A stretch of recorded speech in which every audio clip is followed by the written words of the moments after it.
अस्सलाम वालेकुम engineer, this is engineer Hadi और आप देख रहे हैं सिविल स्किल।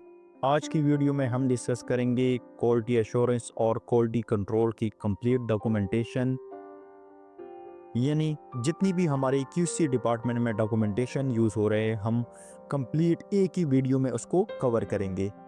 अगर आप क्यूसी में आना चाहते हैं तो ये डॉक्यूमेंटेशन आपके लिए बहुत ज़रूरी है। कंप्लीट डॉक्यूमेंटेशन के बारे में आपको पता होना चाहिए। इंटरव्यूज़ में भी ये डॉक्यूमेंटेशन पूछे जाते हैं और ये जो तैयार करते हैं स्पेशली ज़्यादातर क्यूसी डिपार्टमेंट पे, अगर आप क्यूसी इंजीनियर है, क्यूसी इंस्पेक्टर है, क्यूसी सुपरवाइज़र है, क्यूसी मैनेजर है, तो ये डॉक्यूमेंटेशन आपने ही तैयार करने हैं। स्टार्ट करते हैं अपने आज के इस वीडियो के। सबसे पहले हम देखते हैं कि हमने इस वीडियो में कौन से डॉक्यूमेंट को आज कवर करेंगे। सबसे पहले हमारे पास inspection and test plan ITP/SATIP। Inspection and test plan को हम देखेंगे /SATIP यानी Saudi Aramco typical inspection plan. ITP और SATIP में क्या डिफरेंस है हम इस वीडियो में कवर करेंगे। नेक्स्ट हमारे पास है स्केजुअल क्यू। स्केजुअल क्यू क्या है हम इसको भी पढ़ेंगे। नेक्स्ट हमारे पास है मेथड स्टेटमेंट या वर्क मेथड स्टेटमेंट। ये भी एक क्यूसी का डॉक्यूमेंट है, हम इसको कवर करेंगे। नेक्स्ट हमारे पास है RFI, WAR, IR, FIR check request यानी request for inspection, work inspection request, field inspection request और चेक रिक्वेस्ट। ये डॉक्यूमेंट कंप्लीटली डेली बेस पे यूज़ होने वाला है। नेक्स्ट हमारे पास है MAR यानी मटेरियल अप्रूवल रिक्वेस्ट और MIR।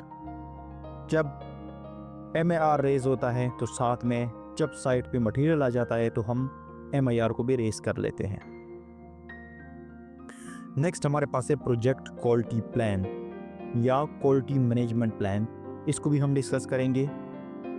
नेक्स्ट है हमारे पास NCR और INCR। NCR non conformance report, INCR जो है वो internal non conformance report.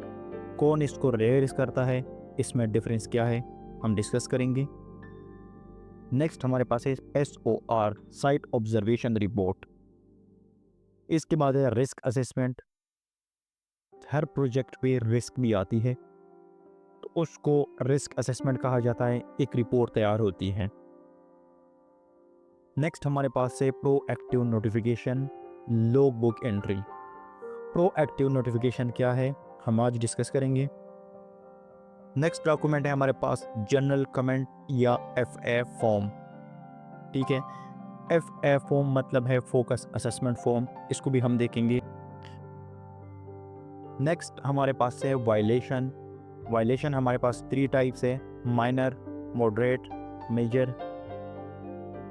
Minor क्या होता है, मॉडरेट क्या होता है, मेजर क्या होता है, हम डिस्कस करेंगे इस वीडियो में। नेक्स्ट हमारे पास है बैचिंग प्लांट अप्रूवल फॉर्म।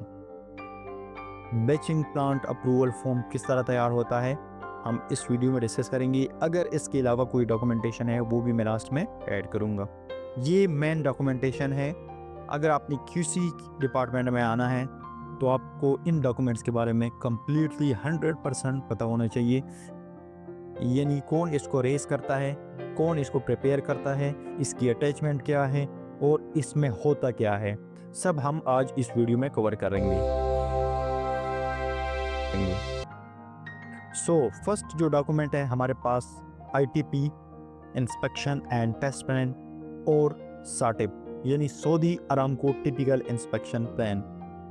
हम ये भी डिस्कस करेंगे कि ITP और SATIP में क्या फ़र्क है, आज हम इसको भी कवर करेंगे।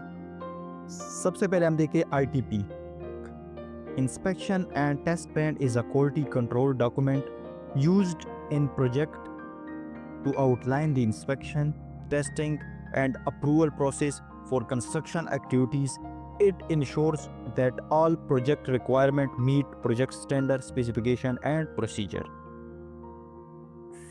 ITP ये एक क्वालिटी कंट्रोल डॉक्यूमेंट है, यानी QC का ये डॉक्यूमेंट है जिसमें आपकी इंस्पेक्शन, टेस्टिंग, अप्रूवल प्रोसेस और role and responsibility of construction activities define होती हैं। यानी इसमें आपके स्टैंडर्ड भी होते हैं, स्पेसिफिकेशन भी होते हैं, प्रोसीजर भी होते हैं, और आपने ये मेंशन इसमें होता है कि कौन सा काम किस बंदे ने करना है, यानी role and responsibility. It's mean कि क्यूसी इंजीनियर ने या क्यूसी इंस्पेक्टर ने कौन सा काम करना है, साइट सुपरवाइज़र ने, साइट इंजीनियर ने कौन सा काम करना है, कौन सी एक्टिविटी करनी है। इंस्पेक्शन मीन है कि आपको बताया जाता है कि आपने स्टैंडर्ड स्पेसिफिकेशन और बिल्डिंग कोड्स के मुताबिक काम किस तरह चेक करना है।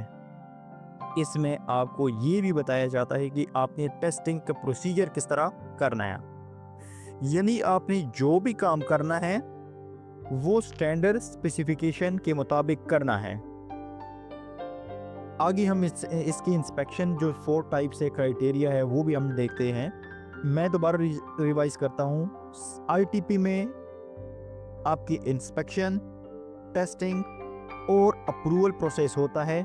रोल एंड रिस्पॉन्सिबिलिटी होती है, यानी कौन सा बंदा किस एक्टिविटी का रिस्पॉन्सिबल है, किस तरह आपने इंस्पेक्शन करनी है, किस तरह आपने टेस्टिंग करनी है, और किस तरह आपने एक ऑब्जेक्ट को अप्रूव करना है या एक एक्टिविटी को अप्रूव करना है।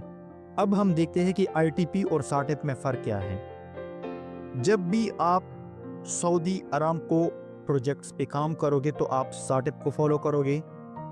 जब आप नॉन अरामको प्रोजेक्ट पे काम करोगे तो आपने आईटीपी को फॉलो करना है। बाकी इसमें क्राइटेरिया यानी इंस्पेक्शन, टेस्टिंग, अप्रूवल प्रोसेस जो है दोनों में सेम होती है। साटिप में ये होता है कि आपने जो स्टैंडर्ड फॉलो करने हैं वो सऊदी अरामको के फिर फॉलो करने हैं।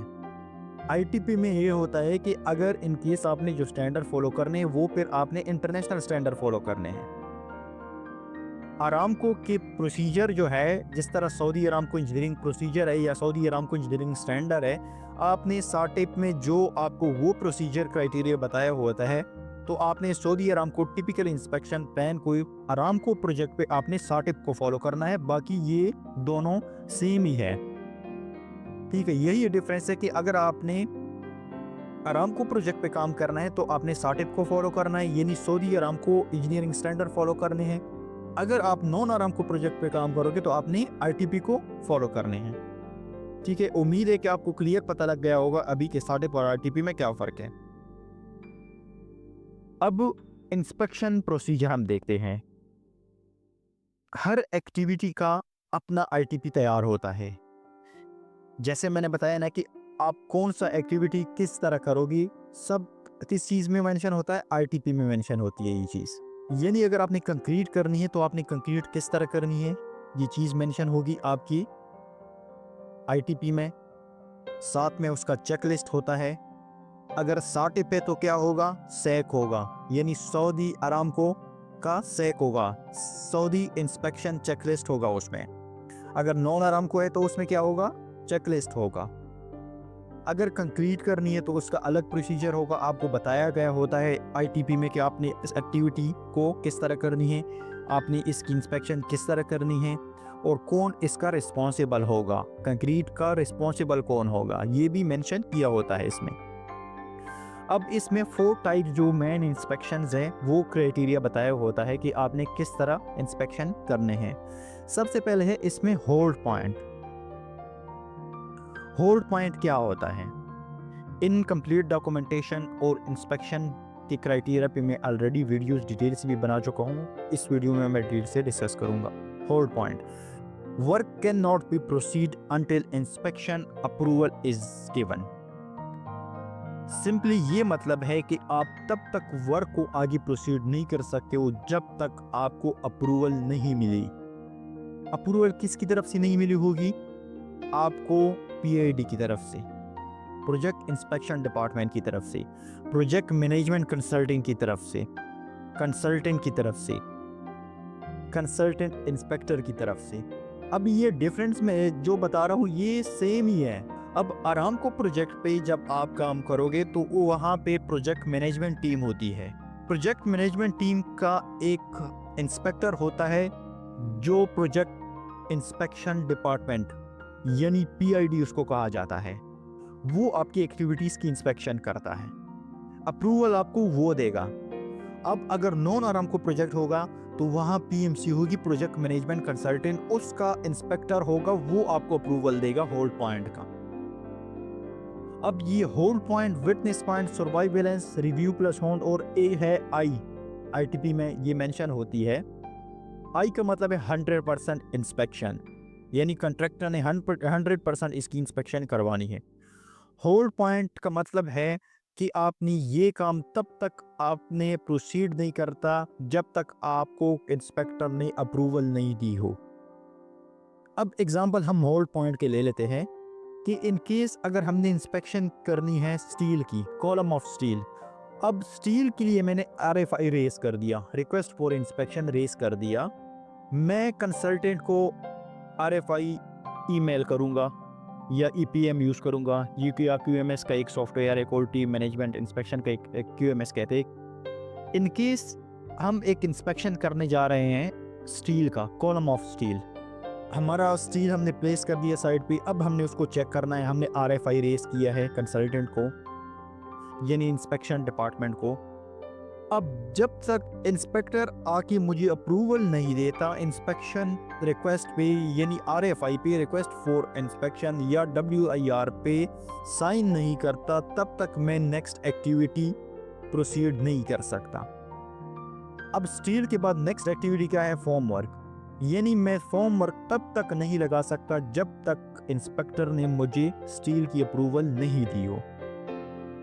बहुत इजी एग्जांपल मैंने दिए, आपको इजीली समझ आ गई होगी। Witness point, inspector observe but does not stop work.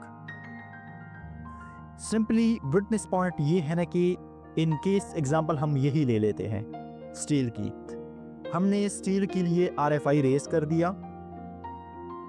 अब नेक्स्ट एक्टिविटी हमारी क्या है? फॉर्म वर्क है। अब मैं RFI रेस कर लेता हूं कंसल्टेंट को, इंस्पेक्टर को, और मैं इन्फॉर्म कर लेता हूं कि इस टाइम इंस्पेक्शन है। अब वो डिपेंड करता है PID पे, यानी इंस्पेक्टर पे, कि अगर वो आ जाए साइट पे तो इट्स ओके, वो चेक कर ले। अगर वो चेक करने ना भी आ जाए, वो हमें इन्फॉर्म कर लेता है कि इट्स ओके, आप नेक्स्ट एक्टिविटी कर सकते हो। विटनेस पॉइंट में ये होता है कि वो हमें सिर्फ अप्रूवल दे देता है ओरली, यानी हमें बता देता है, एग्जांपल मोबाइल वगैरह ईमेल पे बता देता है कि आप बस नेक्स्ट एक्टिविटी करें, आप अपना काम ना रुकवाए। होल्ड पॉइंट में क्या होता है? जब तक हमें अप्रूवल ना मिली हो, हमें RFI पे साइन ना किया हो, हम नेक्स्ट एक्टिविटी के लिए नहीं जा सकते।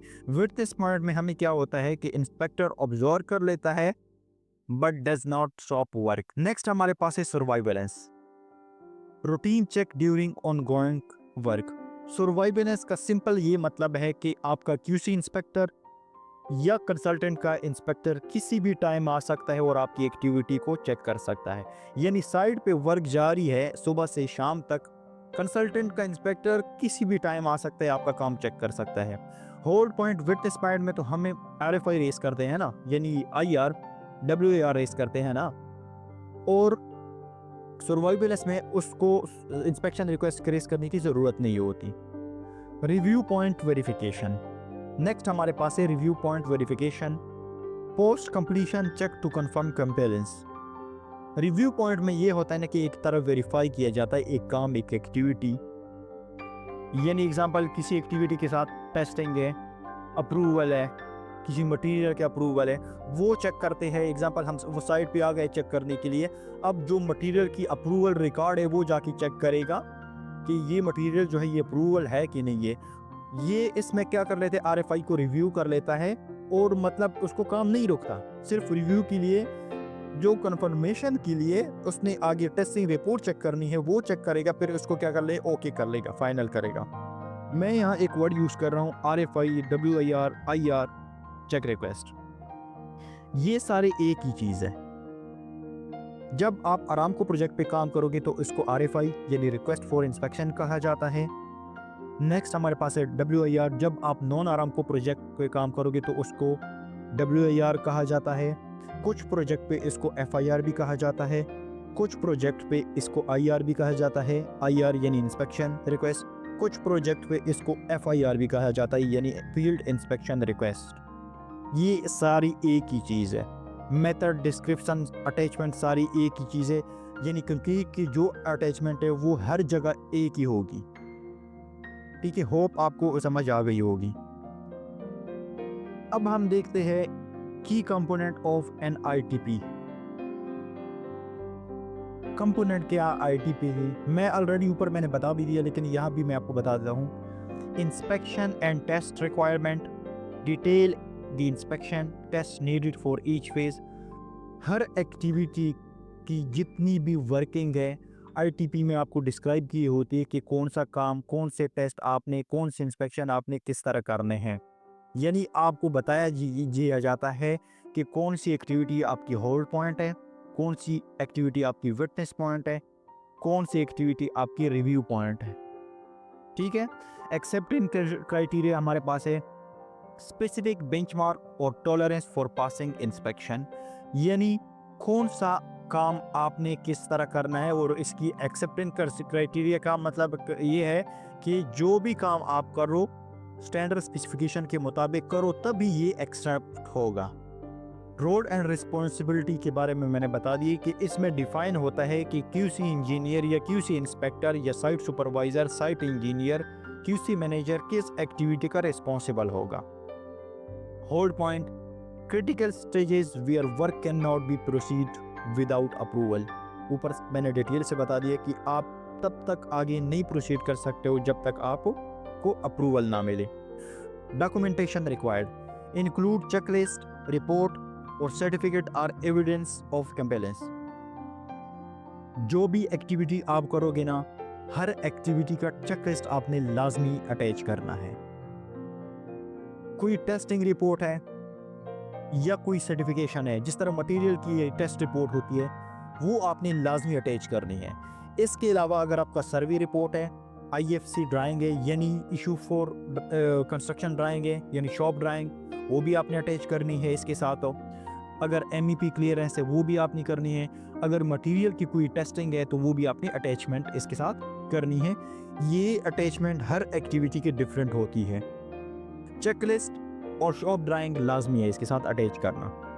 Frequency of inspection test specific how often inspection or test must be conducted during phase of the construction। frequency of inspection test ये है ना कि आपकी जितनी भी इंस्पेक्शन की एक्टिविटीज़ है उसमें आईटीपी में बताई दिया जाता है कि ये एक्टिविटी होल्ड पॉइंट है, विटनेस पॉइंट है या आपका आई है। आई का मतलब है 100% इंस्पेक्शन फॉर कंट्रैक्टर। ठीक है, तो ये डिटेल दी आईटीपी की।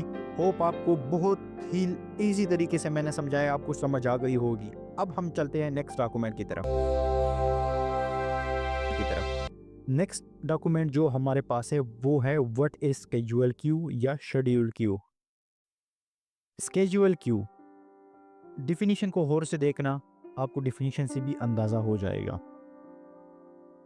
The minimum requirement of the client from contractor and subcontractor regarding the quality of project called schedule Q.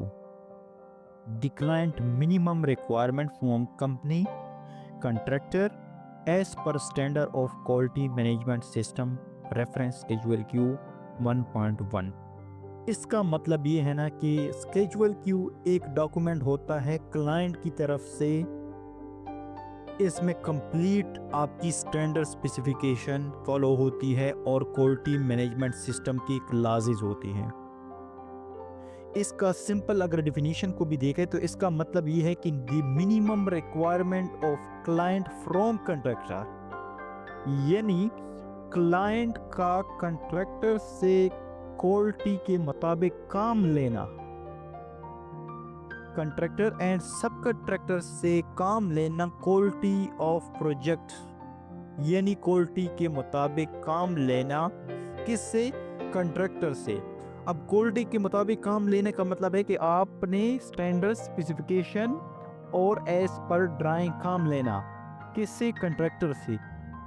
Schedule Q में कंप्लीट आपकी स्टैंडर्ड स्पेसिफिकेशन और जितनी भी क्लासेस होती है क्वालिटी मैनेजमेंट सिस्टम के। ये जो नीचे डिफिनीशन है, the client minimum requirement from company as per standard of quality management system. ये रेफरेंस जो दिए है स्केड्यूल क्यू 1.1 से, ये उसकी डिफिनीशन है, यानी ये स्केड्यूल क्यू में इसकी डिफिनीशन है 1.1 में। Schedule Q, ITP, method statement और क्वालिटी मैनेजमेंट सिस्टम के क्लासेस ये एक दूसरे के साथ अटैच होते हैं, एक बॉन्ड, यानी एक दूसरे को सपोर्ट दिया जाता है। कुछ टॉपिक्स क्वालिटी मैनेजमेंट से लिए जाते हैं, कुछ आईटीपी से लिए जाते हैं। अब आईटीपी कहाँ से बनती है? आईटीपी मेथड स्टेटमेंट से बनती है। आईटीपी में जो स्टैंडर्ड स्पेसिफिकेशन होते हैं वो कहाँ से लिए जाते हैं? या तो स्केड्यूल क्यू से लिए जाते हैं या मेथड स्टेटमेंट से। तो ये डॉक्यूमेंटेशन जो है एक दूसरे से जुड़े हुए हैं। स्केड्यूल क्यू की 7 कंटेंट है, ये लाजमी आपको पता होना चाहिए। इसकी 7 कंटेंट है और 6 इसकी अटैचमेंट है। कंटेंट हम पहले देखते हैं। सबसे पहले है जर्नल, नंबर 2 है हमारे पास quality management system requirement, number 3 हमारे पास है डॉक्यूमेंटेशन रिक्वायरमेंट, नंबर 4 है हमारे पास मैनेजमेंट रिस्पॉन्सिबिलिटी, नंबर 5 है हमारे पास रिसोर्स मैनेजमेंट, नंबर 6 है हमारे पास प्रोजेक्ट एग्जीक्यूशन, नंबर 7 है हमारे पास मेजरमेंट एनालिसिस एंड इम्प्रूवमेंट। एक सिंपल है, ये बहुत डिटेल से अगर मैं जाऊंगा तो ये बहुत डिटेल वीडियो हो जाएगी, लेकिन आपको पता होना चाहिए कि इसके कंटेंट और इसके जो अटैचमेंट है वो आपको जस्ट पता होना चाहिए। डिस्क्राइब मैं नहीं कर सकता क्योंकि डिटेल वीडियो चली जाएगी फिर, लेकिन आपको मेन पता होना चाहिए स्केड्यूल क्यू है क्या, के ऊपर जो मैंने बता दिया डिफिनीशन, और इसके कंटेंट क्या है, इसकी अटैचमेंट क्या है। अब हम चलते हैं अटैचमेंट की। अटैचमेंट 1 है हमारे पास कंट्रैक्टर एंड सब contractor quality personal qualification requirement, यानी जो भी कंट्रैक्टर या सब कंट्रैक्टर काम करे वो उसके पास क्वालिटी पर्सनल क्वालिफिकेशन होनी चाहिए, यानी वो को क्वालिटी मैनेजमेंट सिस्टम से अप्रूव होना चाहिए, यानी उसके पास इंटरनेशनल सर्टिफिकेशन होनी चाहिए, वो आरामको अप्रूव वेंडर होना चाहिए। मतलब ये है कि वो आईएसओ लीड, जिस तरह सर्टिफिकेशन है ISO lead auditor, internal auditor, वो क्वालिफाई होना चाहिए। नंबर 2 हमारे पास company standard and procedure containing quality requirement, मतलब है जो कंपनी है, ऊपर कंट्रैक्टर है, सब कंट्रैक्टर है, यहाँ उसकी कंपनी है कि जो उसकी कंपनी है वो स्टैंडर्ड प्रोसीजर के क्वालिटी रिक्वायरमेंट पूरी करे। नंबर 3 हमारे पास quality requirement for contractor supply material, जो वो मटेरियल लेके आई उसकी क्वालिटी रिक्वायरमेंट भी पूरी होनी चाहिए, यानी वो मटेरियल भी स्टैंडर्ड स्पेसिफिकेशन के मुताबिक होनी चाहिए। Quality requirement for construction phase, quality requirement for construction phase का मतलब है कि ड्यूरिंग एग्जीक्यूशन भी आप क्वालिटी को कंट्रोल करो, स्टैंडर्ड स्पेसिफिकेशन के मुताबिक करो। Summary of quality system deliverables, ठीक है, summary of quality system deliverables ये है कि इसमें आपकी डॉक्यूमेंटेशन यानी आरएफआई, इंस्पेक्शन की जितनी भी इंस्पेक्शन चेकलिस्ट है, आरएफआई हो गया, एमआर हो गया, एमआईआर, ये डॉक्यूमेंटेशन इसमें शामिल है। प्रोजेक्ट स्पेसिफिक क्वालिटी रिक्वायरमेंट, यानी प्रोजेक्ट की एक स्पेसिफिक क्वालिटी रिक्वायरमेंट होनी चाहिए। आप क्वालिटी जब डिलीवर करोगी तो स्टैंडर्ड स्पेसिफिकेशन के मुताबिक करो, प्रोजेक्ट को करो तो स्टैंडर्ड स्पेसिफिकेशन के मुताबिक करो। बाकी ये डिटेल इसके स्केड्यूल क्यू जो होता है उसमें बहुत ज़्यादा ये डिटेल्स ये में स्टैंडर्ड स्पेसिफिकेशन इंक्लूड होती है, हर एक्टिविटी इसमें डिफाइन होती है, हर स्टैंडर्ड स्पेसिफिकेशन इसमें डिफाइन हुआ होता है। आपको स्केड्यूल क्यू की भी पता लग गया होगा। स्केड्यूल क्यू का आपको जस्ट इतना पता होना चाहिए कि स्केड्यूल क्यू होता क्या है, यानी minimum quality requirement from client from contractor, standard specification के मुताबिक काम लेना किससे, कंट्रैक्टर और सब कंट्रैक्टर से। इसके कंटेंट आपको पता होनी चाहिए। 7 इसके कंटेंट है। अटैचमेंट इसके 6 है, ये अटैचमेंट आपको पता होनी चाहिए। अब हम चलते हैं नेक्स्ट अपने डॉक्यूमेंट की तरफ से। नेक्स्ट डॉक्यूमेंट है हमारे पास मेथड स्टेटमेंट या work method statement. Method statement क्या होता है? इसको वर्क मेथड स्टेटमेंट भी कहा जाता है। Method statement is a document by contractor to client covering the general procedure of particular job in specific manner as per standard specification and drawing। अच्छा, सबसे पहले बताऊं कि सबसे पहले जो डॉक्यूमेंट होता है वो मेथड स्टेटमेंट तैयार होता है। जब मेथड स्टेटमेंट तैयार हो जाए तो फर्दर इससे मजीद डॉक्यूमेंटेशन तैयार होती है। मेथड स्टेटमेंट को कौन तैयार करता है? आपका क्यूसी इंजीनियर भी तैयार कर सकता है, आपका क्यूसी मैनेजर भी तैयार कर सकता है। लेकिन मेथड स्टेटमेंट में डिफरेंट टॉपिक्स होते हैं। अगर सेफ्टी का टॉपिक है तो वो सेफ्टी डिपार्टमेंट तैयार करेगा, अगर क्वालिटी रिलेटेड है तो वो क्वालिटी के डिपार्टमेंट तैयार करेगी, अगर साइट के हवाले से कुछ इसमें टर्मिनोलॉजीज हो तो वो साइट कंस्ट्रक्शन टीम तैयार करेगी। फाइनल ये पीएम के पास चला जाता है।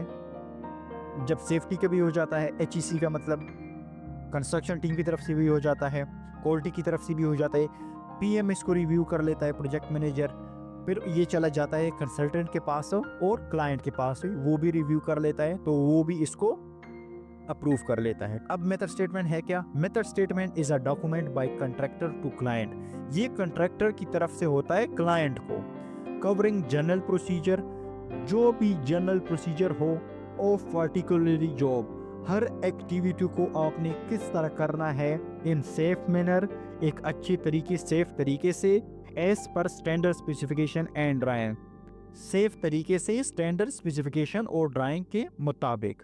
मेथड स्टेटमेंट की ये डिफिनीशन है और आपको होप के पता लग गया होगा कि मेथड स्टेटमेंट क्या होता है। एक डॉक्यूमेंट होता है जो तैयार होता है कंट्रैक्टर की तरफ से क्लाइंट को, और कौन तैयार करता है?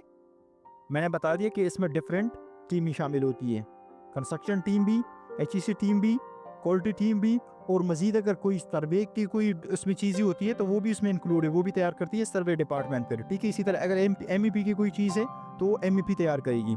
पर्पस क्या है? To plan and execute the work safe and easily, it help to know the codes standard use for each activity. इसमें ये होता है कि आपने जो भी एक्टिविटी करनी है उसका इस स्टैंडर्ड स्पेसिफिकेशन के मुताबिक है, यानी स्टैंडर्ड्स हो गए या कोड्स हो गए, जिस तरह ASTM हो गया, ब्रिटिश स्टैंडर्ड हो गया, अश्तु की कोड्स है, या ACI के है, या अगर अरामको पे है तो सऊदी अरामको के स्टैंडर्ड है, तो आपने उसमें ये चीज़ें फॉलो करनी है। अब मेथड स्टेटमेंट के कंटेंट क्या है? स्कोप इसमें डिफाइन हुआ होता है, purpose, abbreviations, safety and environment, procedure, quality control, tool and equipment, responsibilities. अच्छा, इसमें रिस्पॉन्सिबिलिटी भी डिफाइन होती है कि कौन सी रिस्पॉन्सिबिलिटी, जिस तरह आईटीपी में होती है ना, same as it is method statement में भी।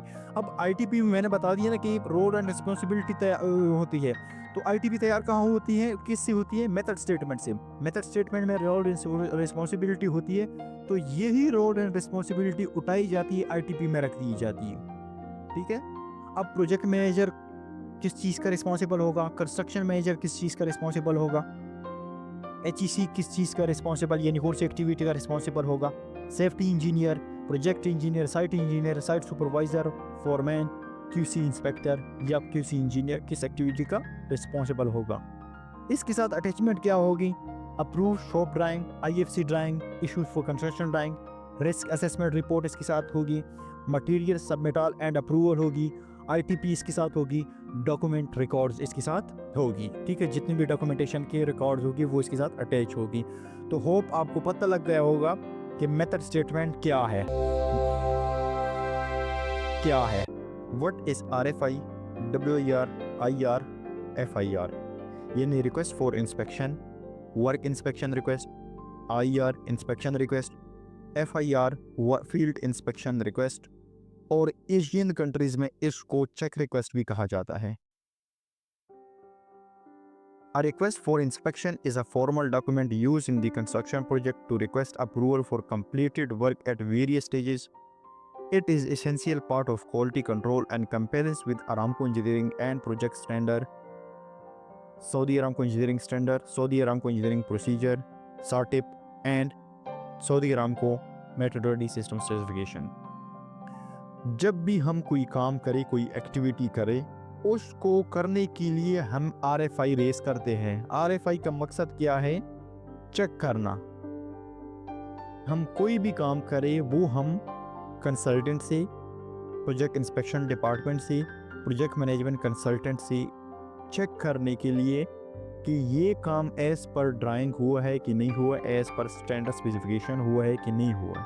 अब हर एक्टिविटी का अपना ही RFI रेज होता है, यानी कि अगर हमने कंक्रीटिंग करनी है, हमने फॉर्म वर्क चेक करना है, हमने स्टील करनी है, कॉलम बीम स्लैब की या एक्सकेवेशन बैक फिलिंग की, डिफरेंट स्टेजेस पे RFI डिफरेंट रेज होते हैं और ये सारे डॉक्यूमेंटेशन हर एक्टिविटी के लिए रेज होता है, यानी RFI हर एक्टिविटी के लिए रेज होता है उसको चेक करने के लिए। यानी एग्जाम्पल मैंने कंक्रीटिंग करनी है तो मैं RFI रेज करूँगा किसको, कंसल्टेंट को, प्रोजेक्ट इंस्पेक्शन डिपार्टमेंट को, कि मैं कंक्रीट करने लगा हूँ, आप आके चेक कर ले। RFI का मकसद है एक डॉक्यूमेंटेशन, आपका रिकॉर्ड। दूसरा मेन जो मकसद है ये आपकी इन फ्यूचर भी यूज़ होता है। कल को अगर इन केस कोई इशू आ जाए इस एक्टिविटी में, इस स्ट्रक्चर में, तो एज ए रिकॉर्ड के तौर पर इसको दिखाया जा सकता है कि ये एक्टिविटी हमने कंसल्टेंट यानी इंस्पेक्टर से चेक करवा चुके हैं, हमारे पास एक प्रूफ रहेगा। दूसरा इससे क्वांटिटी भी निकाली जाती है, ये चला जाता है कॉन्ट्रैक्ट डिपार्टमेंट में भी। RFI से यानी ये एक वर्क डन है ना। अब जब IPC बनती है यानी इंटर्म पेमेंट सर्टिफिकेट, उसमें क्वांटिटी कहाँ से आती है, उसमें क्वांटिटी इसी RFI से उठाई जाती है कि ये एक्टिविटी कंप्लीट हो चुकी है, इसको आप IPC में यानी क्वांटिटी QS के पास चली जाती है, वो इसी RFI से क्वांटिटी उठा लेता है। अब मैं इतना डीप में नहीं जाऊंगा, सिर्फ RFI की सबमिशन जो होती है, कुछ प्रोजेक्ट पे तो ये डायरेक्ट ऑन साइट ही दिया जाता है। अब यहाँ अरामको प्रोजेक्ट पे एक डिफरेंट इसके स्टेजेस है, या तो एक व्हाट्सएप ग्रुप बनाया जाता है QC इंस्पेक्टर और PID के बीच में, उसके थ्रू आपको वो भेज देता है। QMS एक सॉफ्टवेयर है, EPM एक सॉफ्टवेयर है, और ईमेल के थ्रू भी इसको सबमिट किया जा सकता है। इसकी जो टाइमिंग है वो 24 आवर्स है, 48 आवर्स भी है आपकी रिमोट एरियाज़ में, यानी जितनी भी एक्सेस वो एरियाज़ जहाँ एक्सेस इजीली नहीं होती वहाँ टाइम ज़्यादा हो सकता है। और ये डिपेंड करता है आपके कंट्रैक्टर और PID के बीच में यानी इंस्पेक्टर के बीच में कि आपने उसको किस तरह एडजस्ट करना है। Violation minor, moderate, major. Minor violation जो होती है वो OLB यानी लॉग बुक एंट्री में हो जाती है, मॉडरेट में NCR रेज होता है, मेजर में वर्कशीट होता है। इसके बारे में मैं मज़ीद आगे डिटेल से बात करूंगा। नेक्स्ट हम चलते हैं, अब RFI की अटैचमेंट हम देखते हैं। सऊदी अरामको इंजीनियरिंग प्रोजेक्ट पे RFI की जो अटैचमेंट है वो RFI का front page, drying of activity यानी उस एरिया का, उस एक्टिविटी का ड्राइंग प्लान वो आप मेंशन करोगे, सर्वे रिपोर्ट, सार्टिप नंबर, ITP। सार्टिप और ITP में क्या फ़र्क है मैं ऑलरेडी बता चुका हूँ। सेक चेकलिस्ट ऑफ एक्टिविटी, आपने वो एक्टिविटी किस तरह चेक करनी है, और इसके अलावा भी अगर कोई अटैचमेंट है तो आपने जिस तरह मटेरियल टेस्टिंग है वो भी अपने साथ अटैच करनी है। नॉन अरामको प्रोजेक्ट पे क्या है, नॉन अरामको प्रोजेक्ट पे RFI front page, drying of activity, survey report, ITP। अब अरामको प्रोजेक्ट पे सार्टिप है और यहाँ नॉन अरामको पे ITP है, टेस्ट इफ रिक्वायर्ड। अब इसी तरह अगर मटेरियल रिसीविंग के लिए RFI रेस किया जाता है तो उसके लिए क्या होता है, मजीद आपकी जो टेस्ट सर्टिफिकेशन है वो आपने इसके साथ अटैच करने हैं। अब हम चलते हैं नेक्स्ट डॉक्यूमेंट की तरफ। MAR मटेरियल अप्रूवल रिक्वेस्ट को RFA यानी रिक्वेस्ट फॉर अप्रूवल और वेंडर अप्रूवल भी कहा जाता है। A material approval request is a formal document submitted in the construction project to obtain approval for material before procurement and installation. It ensures that all material supplied with the STM, AS2, ACI, Saudi Aramco Engineering Standard, Saudi Aramco Material System Certification and Project Requirement. MAR एक formal document है जो हम construction project पे submit करते हैं approval of material के लिए, यानी जो भी मटेरियल हम साइट पे यूज़ करते हैं उस मटेरियल को पहले हम क्या करते हैं, क्लाइंट से या कंसल्टेंट से, प्रोजेक्ट मैनेजमेंट कंसल्टेंट से, प्रोजेक्ट मैनेजमेंट टीम से अप्रूव करते हैं कि हम ये मटेरियल साइट पे यूज़ करने वाले हैं, पहले हम इसको क्या करते हैं, अप्रूव करते हैं। ये MAR एक रिक्वेस्ट होती है जो हम ट्रांसमेटाल भी इसको कहा जाता है। ये नहीं, ट्रांसमेटाल क्या चीज़ है, यानी एक चीज़ को अप्रूव करने के लिए, एक मटेरियल को अप्रूव करने के लिए हम ट्रांसमेटाल सबमिट करते हैं, MAR सबमिट करते हैं। ठीक है, किसको, क्लाइंट को या कंसल्टेंट को, प्रोजेक्ट मैनेजमेंट कंसल्टेंट को या प्रोजेक्ट मैनेजमेंट डिपार्टमेंट को। और it ensure all material comply with the STM, यानी ये material STM, AS2, ACI, Saudi Aramco engineering standard, Saudi Aramco material system certification के मुताबिक या प्रोजेक्ट के रिक्वायरमेंट के मुताबिक होता है। अब सऊदी अरामको प्रोजेक्ट पे जो इसके फेजेस है वो 4 इसके फेजेस है। सार्टिप में जो डिफाइन हुई है, यानी Saudi Aramco typical inspection plan. सबसे पहले होते हैं डॉक्यूमेंट रिव्यू, यानी आप सबमिट कर लेते हो इस डॉक्यूमेंट को MAR को, उसका रिव्यू हो जाता है, फिर मटेरियल रिसीव हो जाता है, फिर इंस्टॉलेशन उसकी और प्री कमीशनिंग, ठीक है। लेकिन जब आपका मटेरियल रिसीव हो जाता है तो वहाँ हम MIR रेस कर लेते हैं। आगे मैं डिस्कस करता हूँ MIR को, और फॉर्मेट भी मैं आप लोगों के साथ इसका शेयर करता हूँ लास्ट में। सबसे पहले हम देखते हैं MIR को रेस कौन करता है। The contractor QC prepare the MIR document including material technical data sheet. QC inspector या QC इंजीनियर जो होता है वो MIR को रेस करता है। जो कंट्रैक्टर का QC होता है वो MIR रेस करता है किसको? प्रोजेक्ट मैनेजमेंट डिपार्टमेंट या प्रोजेक्ट मैनेजमेंट कंसल्टेंट को, ठीक है। इसमें ये जो इसके साथ अटैचमेंट है, ये उस मटेरियल की जितनी भी स्पेसिफिकेशन होती है ना, यानी आपकी कोटेशन इसमें आ सकती है, आपका ब्रोशर आ सकता है, मटेरियल टेस्टिंग हो सकती है, ये आपने इसके साथ अटैच करनी है। अब एग्जांपल एक स्टील है या सीमेंट है, उस स्टील या सीमेंट की जितनी भी स्पेसिफिकेशन है, इनिशियल सेटिंग टाइम हो गया या कोई भी इसका टेस्टिंग वगैरह, जितनी भी टेस्टिंग है उसकी जितनी भी रिजल्ट होती है वो आपको सप्लायर पहले से दे देता है कि इसकी स्ट्रेंथ इतनी होती है, इसकी इनिशियल टाइम इतना होता है, फाइनल टाइम इतना होता है, इसमें इतने केमिकल शामिल है, जो भी उसकी डिटेल होती है वो आपकी कोटेशन में शामिल होती है, वो उसके साथ अटैच हो गई चली जाती है। इसके साथ बाकी जो अटैचमेंट है वो material safety data sheet, Saudi Aramco approve vendor list हो। अब अरामको प्रोजेक्ट पे ये होता है ना कि जो भी मटेरियल लेके आता है, जो भी वेंडर, जो भी सप्लायर होता है ना, वो अरामको से अप्रूव होना चाहिए। Manufacture certificate and compliant statement, यानी मैन्युफैक्चर सर्टिफिकेट, जो मैन्युफैक्चरिंग कंपनी है उसकी सर्टिफिकेशन होनी चाहिए।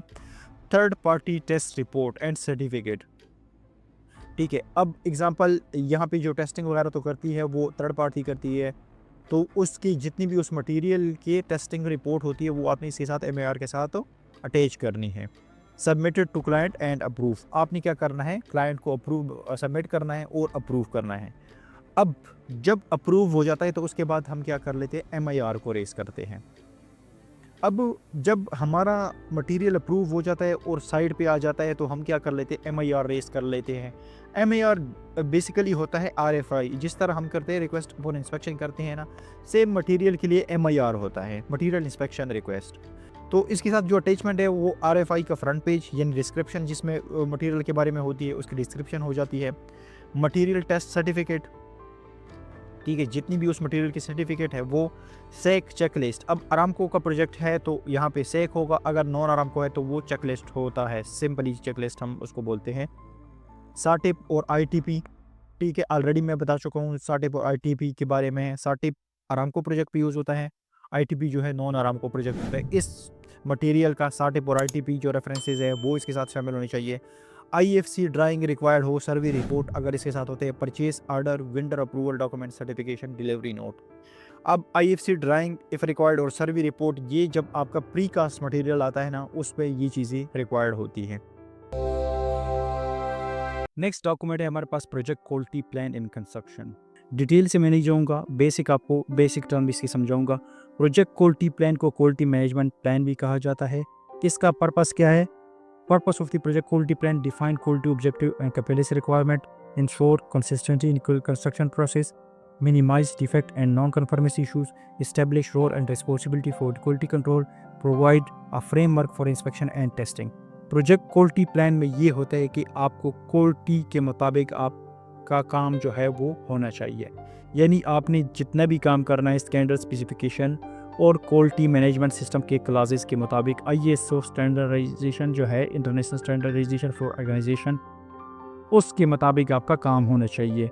आपका मिनिमाइज डिफेक्ट और नॉन कन्फर्मेंस इश्यूज़ का मतलब ये है ना कि आपने किस तरह डिफेक्ट्स यानी वायलेशन से बचना है।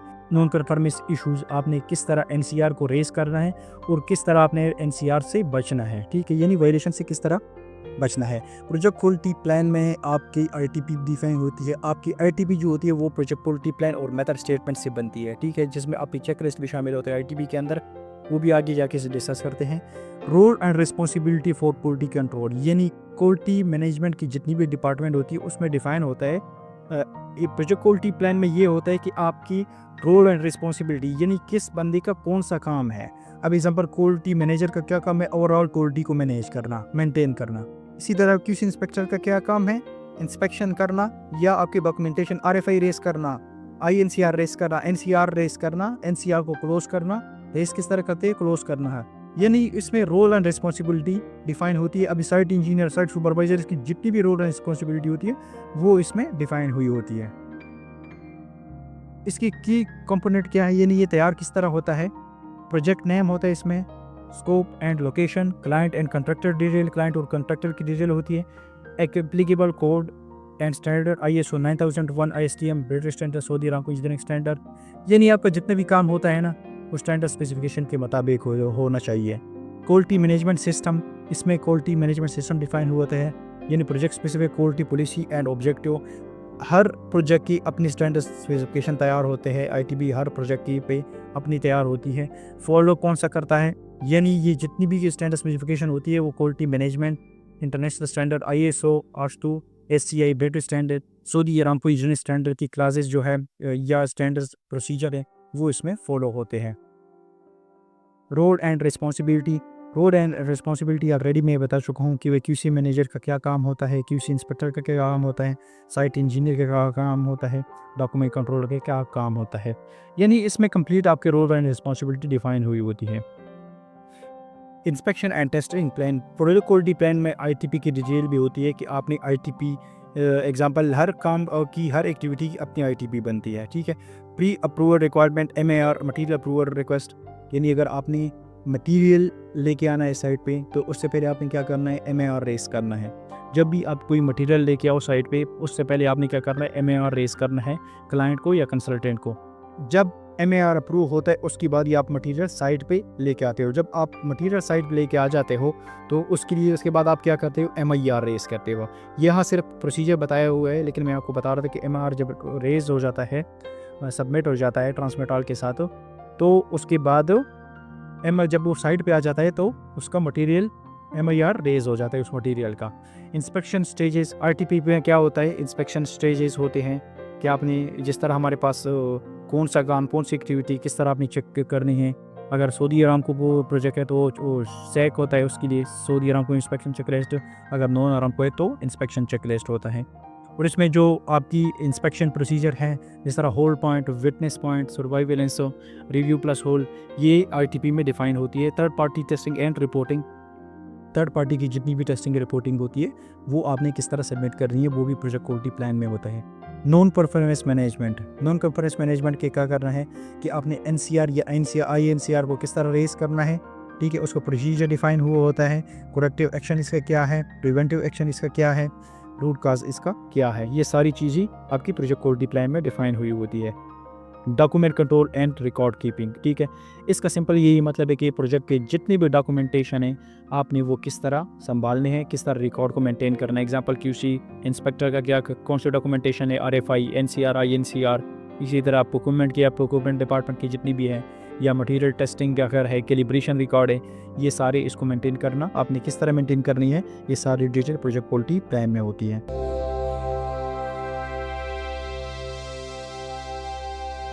नेक्स्ट डॉक्यूमेंट है हमारे पास NCR एंड INCR। होप इसका तो आपको पता होगा, non conformance report and internal non conformance report. Simple definition है, NCR is a formal document issued when work, material or process do not conform to project specification and contract document or quality standard. It is critical part of the quality assurance system in construction project. जब भी site पे आपका काम standard specification के मुताबिक ना हो, यानी आपका स्टैंडर्ड स्पेसिफिकेशन या ड्राइंग के मुताबिक ना हो, जब भी आपका काम में वायलेशन हो रही हो तो NCR और INCR रेज होता है। NCR और INCR में डिफरेंस क्या है, NCR जो है वो कंसल्टेंट रेस करती है। अरामको प्रोजेक्ट पे कंसल्टेंट की जगह PID है, यानी प्रोजेक्ट मैनेजमेंट डिपार्टमेंट है, प्रोजेक्ट मैनेजमेंट टीम है। उसका जो इंस्पेक्शन करने वाला होता है वो PID होता है, प्रोजेक्ट इंस्पेक्शन डिपार्टमेंट है। और INCR जो रेस करता है वो इंटरनल नॉन कन्फर्मेंस रिपोर्ट होती है, जो कंट्रैक्टर का QC रेस करता है, ठीक है। वायलेशन दोनों हैं, इसमें कंफ्यूज नहीं होना, वायलेशन दोनों हैं। डिफरेंस सिर्फ यही है कि NCR जो है वो कंसल्टेंट का इंस्पेक्टर रेस करता है और INCR जो रेस करता है वो इंटरनल यानी QC जो होता है कंट्रैक्टर का वो रेस करता है। जब भी अरामको प्रोजेक्ट पे ये रूल है कि जब भी आप INCR को रेस करो तो आपने क्या करना है, 48 आवर्स के अंदर आपने कंसल्टेंट को, पीआईडी को, यानी प्रोजेक्ट मैनेजमेंट टीम को इन्फॉर्म करना है कि मैंने आईएनसीआर रेस कर दिया, और इसको आपने क्लोज भी करना है, आपने उस वायलेशन को टिक भी करना है। इसके बारे में मेरी डिटेल सी वीडियो पड़ी है, वो भी आप जाके चेक कर सकते हैं। एनसीआर और आईएनसीआर के डिस्क्रिप्शन हम चेक कर लेते हैं। Issues identified by QC inspector और third party inspector, time, date, location. अब यहाँ पे आइडेंटिफाइड बाय क्यूसी इंस्पेक्टर इसको आइडेंटिफाई करे या थर्ड पार्टी अब यहाँ कौन है? थर्ड पार्टी आपका क्लाइंट है, प्रोजेक्ट मैनेजमेंट टीम है, यानी इंस्पेक्टर है, कंसल्टेंट का इंस्पेक्टर है। वहाँ पे आप टाइम, इंस्पेक्शन का टाइम नोट करोगे, डेट, लोकेशन नोट करोगे। डॉक्यूमेंटेशन में NCR is created with detail and supported evidence, photos और रिपोर्ट्स। ठीक है, जब भी आपने एनसीआर को रेस करना है या आईएनसीआर को रेस करना है, आपने क्या करनी है? फ़ोटोज़ या जितनी भी एविडेंस हैं, अगर वो शॉप ड्राइंग है, अटैचमेंट इसके साथ आपने अटैच करके पहनी है। अगर फ़ोटोज़ है या कोई बाकी भी इसकी, अगर जहाँ वायलेशन हो रही है, कौन सी एक्टिविटी पे हो रही है, उस एक्टिविटी के ड्राइंग आपने इसके साथ अटैच करनी है। Root cause analysis, investigation to determine the cause, corrective and preventive action, closure and approval. ठीक है, आपने रूट काज, आपने काज कर लिया है, किस वजह से हुआ है। करेक्टिव एक्शन है, प्रिवेंटिव एक्शन में क्या है, आप इसकी करेक्टिव एक्शन भी आप बताओगे इसको, क्या आपने इसको ठीक किस तरह करना है। प्रिवेंटिव एक्शन के क्या मतलब है, इन फ्यूचर आपने इससे किस तरह बचना है। क्लोजर एंड अप्रूवल, फाइनल आपकी क्या करना है, इसको क्लोजर करना है, और अप्रूवल क्या करना है, जब आप इसको ठीक कर लो, अगर एग्जाम्पल वायलेशन हो रही हो, तो जब वो वायलेशन क्लियर हो जाए, फाइनल अप्रूवल हो जाए, क्लोजर हो जाए, तो आपने क्या करना है, वो दोबारा आपने कंसल्टेंट को के इंस्पेक्टर को चेक करवाना है। ठीक है, कि ये जो वायलेशन हुई थी, जिसकी वजह से मैंने एनसीआर या आईएनसीआर रेस किया था, वो भी ठीक हो गई, अब मैं इसको दोबारा क्लोज कर रहा हूँ। ठीक है, तो ये था एनसीआर और आईएनसीआर। नेक्स्ट डॉक्यूमेंट है हमारे पास साइट ऑब्जर्वेशन, एसओआर भी इसको कहते हैं।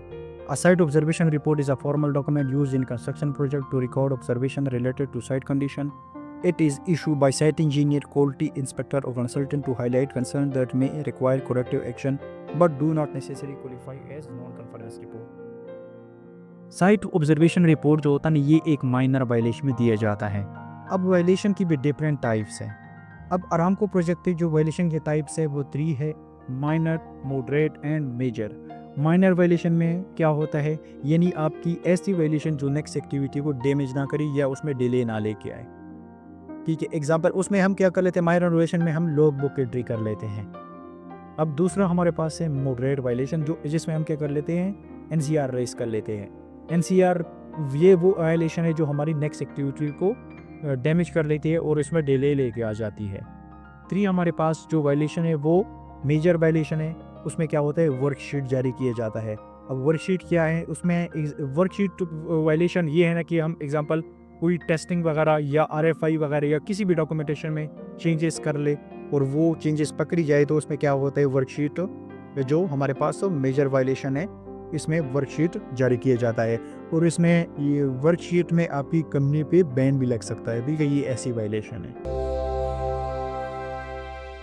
नेक्स्ट डॉक्यूमेंट हमारे पास risk assessment report. A risk assessment report is a formal document used in construction project to identify, evaluate and mitigate potential hazards related to safety, quality, environment and project execution. Risk assessment report ये होता है ना कि ये एक formal document है जो construction project में यूज होता है, जो हमें आइडेंटिफाई करता है पोटेंशियल हैजर्ड या रिस्क, यानी प्रोजेक्ट के अंदर जितनी भी रिस्क है वो डेंजरस हो सकती है, यानी वो मैन पावर के हवाले से भी हो सकती है, मटेरियल के हवाले से भी हो सकती है। आपकी जितनी भी एग्जांपल कोई भी काम होता है ना, वो आपकी रिस्क उसमें आइडेंटिफाई किया या उसकी असेसमेंट हो जाती है कि कौन सी काम में आपकी खतरात वगैरह या हैजर्ड वगैरह हो सकते हैं इसमें। अब रिस्क असेसमेंट रिपोर्ट में जो होती है ये असल में जो मैन तैयार करता है वो HEC डिपार्टमेंट तैयार करता है, लेकिन इसमें जो बाकी आपके डिपार्टमेंट है, एग्जांपल QC इंजीनियर है, प्रोजेक्ट क्वालिटी मैनेजर है, CM आपका साइट इंजीनियर है, वो आपके डिफरेंट जो रिस्क उस पे साइड पे आते हैं ना। अब क्वालिटी की अगर सी जो रिस्क है वो क्वालिटी मैनेजर या QC इंजीनियर क्वालिटी डिपार्टमेंट ये तैयार करते हैं, ठीक है।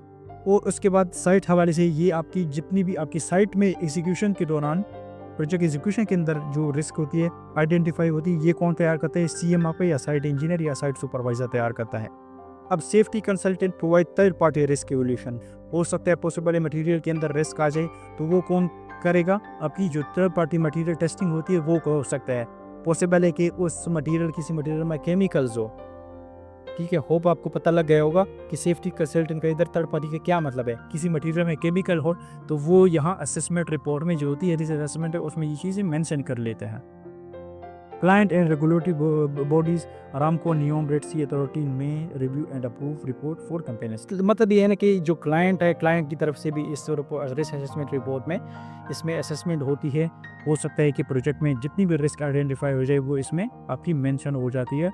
और मेन जो इसको तैयार करता है फाइनल, जो जब साइट की तरफ से भी फाइनल हो जाता है, रिस्क आइडेंटिफाई हो जाता है और क्यूसी की तरफ से भी हो जाता है। बाकी अगर इलेक्ट्रिकल डिपार्टमेंट MEP वो भी अपनी रिस्क आइडेंटिफाई हो जाते हैं तो वो भेज देता है HEC मैनेजर के पास। हो HEC मैनेजर की तरफ से भी जितनी भी उसके ऑब्जर्वेशन है वो इसके अंदर असेसमेंट है वो अप्रूव कर लेते हैं और ये जाके आपके PMs को पहले अप्रूव कर लेता है, फिर ये क्लाइंट के पास चला जाता है। क्लाइंट भी अपनी जितनी ऑब्जर्वेशन है वो इसके अंदर ऐड कर लेता है, फिर ये फाइनली अप्रूव हो जाता है। तो उम्मीद है आपको पता लग गया होगा कि रिस्क असेसमेंट रिपोर्ट किस तरह तैयार होती है। नेक्स्ट जो डॉक्यूमेंट है हमारे पास प्रोएक्टिव नोटिफिकेशन यानी LBE। इसमें क्या होता है, लॉग बुक एंट्री होती है। प्रोएक्टिव नोटिफिकेशन, प्रोएक्टिव का मतलब है ना कि प्रो यानी पहले से ही आपको वायलेशन के बारे में बता दिया जाता है। प्रोएक्टिव नोटिफिकेशन ये होता है कि अगर इन केस QC इंस्पेक्टर या आपका जो कंसल्टेंट का इंस्पेक्टर PID हो रहा है वो साइट पे जाता है तो वो क्या कर लेते हैं, उसने देख लिया कि कोई वायलेशन हो रही है तो पहले से ही आपको इन्फॉर्म कर लेता है कि यहाँ इस जगह पे वायलेशन हो रही है, तो इसको प्रोएक्टिव नोटिफिकेशन कहा जाता है। अब इसका फॉर्मेट मैं आपके साथ शेयर करता हूँ। ये इसका डॉक्यूमेंटेशन फॉर्मेट होता है। सबसे पहले होता है for activity action by contractor, status approve QC manager name. Next हमारे पास कॉन्ट्रैक्टर का नाम यानी कंपनी का नाम, BI number, project title, discipline कौन सा है, इलेक्ट्रिकल है, S है, Saudi Aramco proactive notification number, कितनी अभी तक प्रोएक्टिव नोटिफिकेशन जारी हुई है वो आपने यहाँ डेट, ठीक है। लॉग बुक एंट्री, कब आपने इसकी लॉग बुक एंट्री करनी है। Standard procedure contract others reference, वो आपने रेफरेंस देने हैं जिस स्टैंडर्ड स्पेसिफिकेशन पे आपने ये एक्टिविटी फॉलो करवानी है, ठीक है। वो आपकी सऊदी अरामको इंजीनियरिंग प्रोसीजर है या सऊदी अरामको इंजीनियरिंग स्टैंडर्ड है या स्केजुअल क्यू के अटैचमेंट, जितनी भी रेफरेंसेज है वो आपने यहाँ मेंशन करनी है। ऑब्जर्वेशन क्या है, contractor GCS lay down yard cursor for material and equipment storage and preservation during rainy and stormy water। अब ये कॉन्ट्रैक्टर का नाम है GCS। जो इंस्पेक्टर होता है वो उसने चेक कर लिया कि रेनी वेदर है और आपको जो मटेरियल है वो प्रॉपर तरीके से स्टोरेज नहीं है। इन केस अगर बारिश हो जाए तो ये मटेरियल आपका ख़राब हो सकता है, तो उसने क्या कर दिया, पहले से ही इन्फॉर्म कर दिया। अब डिटेल से हम इसको चेक करते हैं। डिस्क्रिप्शन क्या है इसकी, location, during site supervision in the morning of the February 11, 2024 at CGS laydown yard, it was noted that the being in the forefront of the project quality assurance PI and QG is always ahead of constantly keeping an eye every aspect of the fire quality in the concert. In this regard, with the changing weather pattern, especially chance to raining or stormy weather, increasing contractor GCS is providely notified through the Saudi Aramco project management team to do following. अच्छा, उसने क्या कर दिया, अब ये कि PI and QG क्या है, procedure index and quality guideline. इसमें ये बताया गया कि ड्यूरिंग साइट सर्वाइवेलेंस यानी सर्वाइवेलेंस इंस्पेक्शन के दौरान प्रोजेक्ट इंस्पेक्शन डिपार्टमेंट यानी इंस्पेक्टर ने देख लिए कि आपका जो मटीरियल है वो प्रॉपर तरीके से स्टोर नहीं है और रेनी वेदर है। हो सकता है पॉसिबल है कि आप रेनी के दौरान के ड्यूरिंग अगर बारिश हो गई तो उसमें हो सकता है आपको मटेरियल डैमेज हो जाए। अब इसने बताया भी है कि for material and equipment store in room और container when it is raining, contractor QC inspector should immediately check this area for leak on the roof और एनगेज ऑफ द वाटर।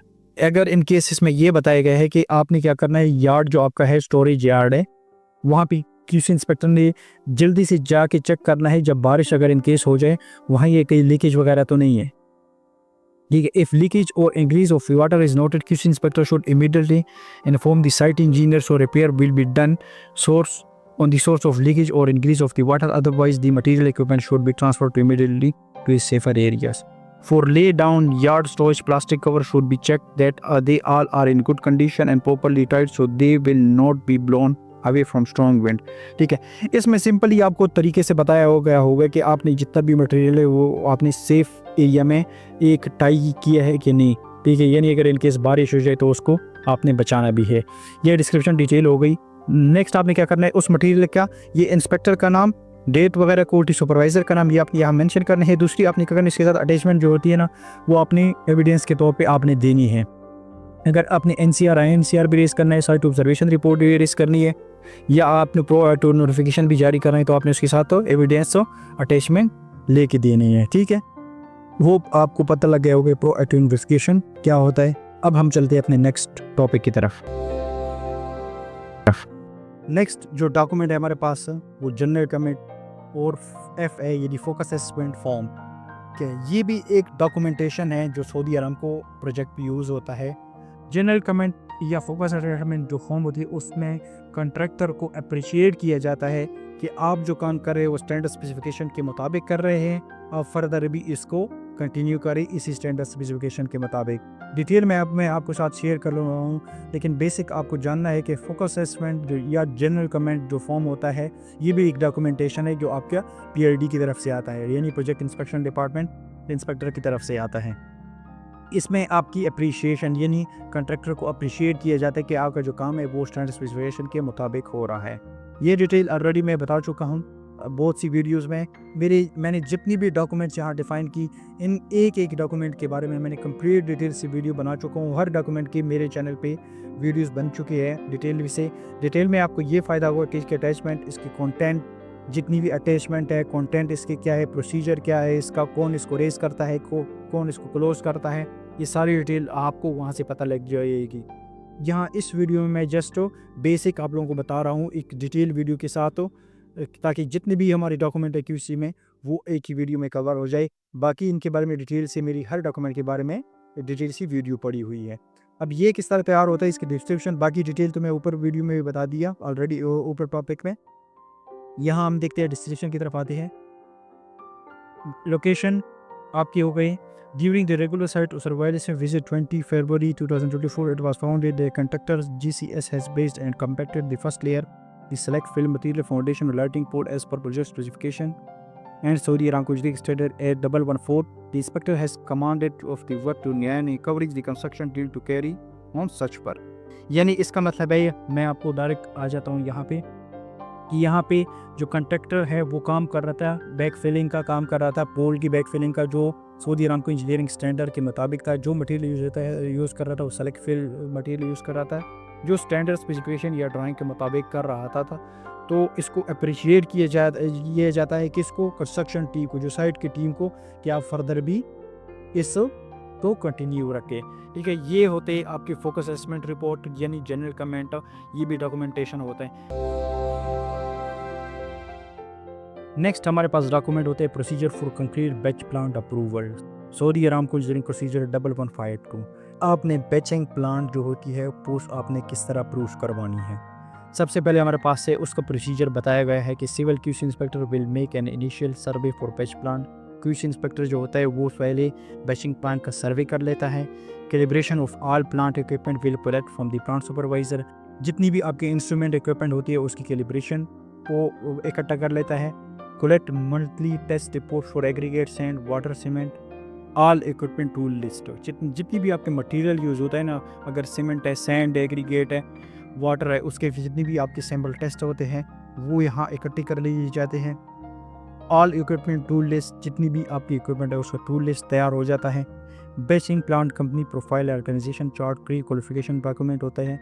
जितनी भी बैचिंग प्लांट अब company तैयार करती है, third party तैयार करती है, तो उसकी जितनी भी डॉक्यूमेंटेशन है, प्री क्वालिफिकेशन डॉक्यूमेंट है, वो आपकी जितनी भी है वो इकट्ठे कर लेते हैं और से ये सारा QC डिपार्टमेंट करता है।